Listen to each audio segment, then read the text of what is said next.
Assalamualaikum. Sekarang saya akan menjelaskan mengenai penyebasan AKM BIMTEK 2021. Perkenalkan, nama saya Nurlianti SPD, saudari SMA 4 Tasikmalaya.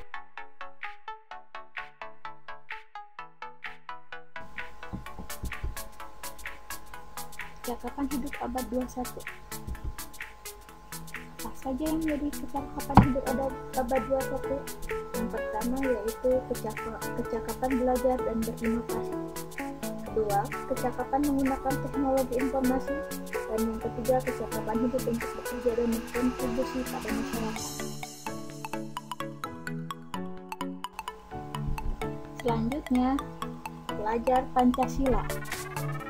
Apa saja mendasari menjadi pelajar Pancasila? Ada 6 aspek. Yang pertama, beriman dan bertakwa kepada Tuhan Yang Maha Esa, berakhlak mulia. Kedua, berbhinneka global. Ketiga, mandiri. Keempat, bernalar kritis. Kelima, kreatif. Dan keenam, harus gotong royong.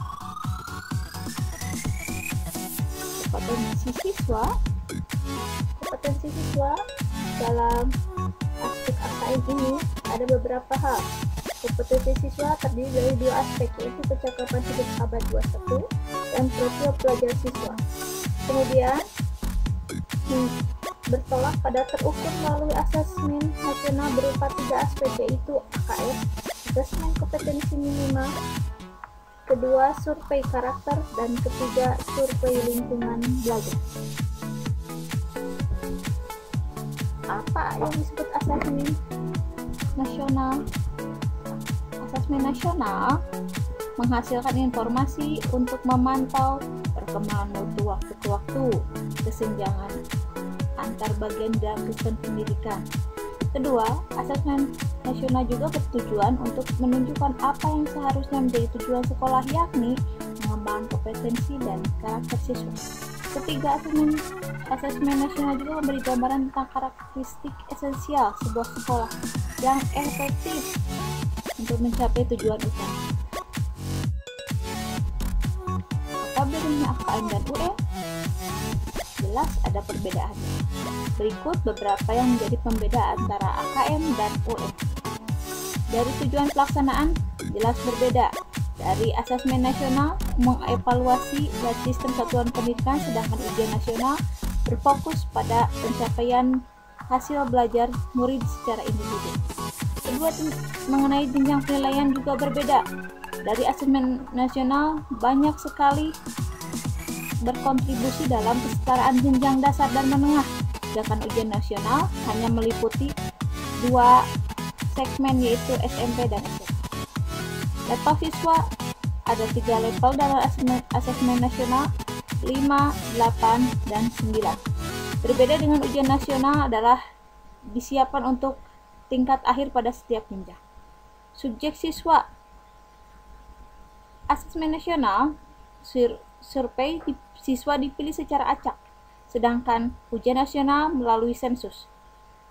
Dari modal sosial, asesmen ada PG, PGK, menjodohkan isian dan uraian, sedangkan ujian nasional berfokus pada pilihan ganda dan isian hanya untuk matematika saja. Kemudian sasaran penilaian. Sasaran penilaian dari asesmen nasional yaitu literasi, numerasi, karakter, dan kualitas iklim satuan pendidikan yang mendukung pembelajaran, sedangkan ujian nasional penguasaan terhadap materi pembelajaran. Begitupun dengan metode penelitian. Asesmen nasional ada computerized multi-stage adaptation testing, sedangkan ujian nasional computer based test atau CBT dan paper based test atau PBT. Asesmen nasional punya beberapa manfaat. Ada 3 manfaat. 1. Potret kualitas pembelajaran di sekolah semakin terarah. Kemudian, kedua, umpan balik peningkatan kualitas pembelajaran sekolah atau daerah semakin bisa meningkat.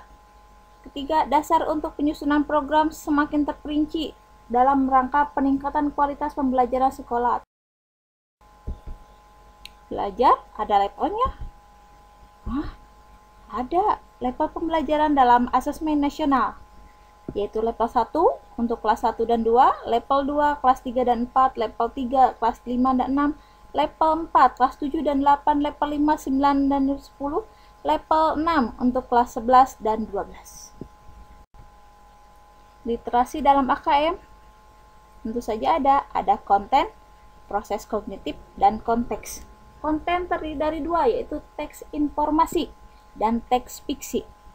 Kognitif ada 3, menemukan informasi, interpretasi dan integrasi, evaluasi dan refleksi. Konteks pun ada 3 aspek, yaitu personal, sosial budaya, dan saintifik. Numerasi dan literasi. Literasi ada beberapa kelompok dari proses intervensi khusus, dasar, cakap, dan mahir. Numerasi juga ada dalam proses interpretasi khusus, dasar, cakap, dan mahir. Dari dua aspek literasi dan numerasi ini, literasi berfokus pada bagaimana kita membaca, sedangkan numerasi bagaimana kita bisa membaca dalam bilangan atau angka-angka. Kompetensi versus konten. Kompetensi versus konten dalam proses pembelajaran ada beberapa hal. Yang pertama, untuk kompetensi berpusat pada kebutuhan, sedangkan untuk konten berpusat pada materi pembelajaran. Untuk kompetensi belajar untuk pemahaman konsep dan keterampilan, sedangkan konten mencakup materi saja.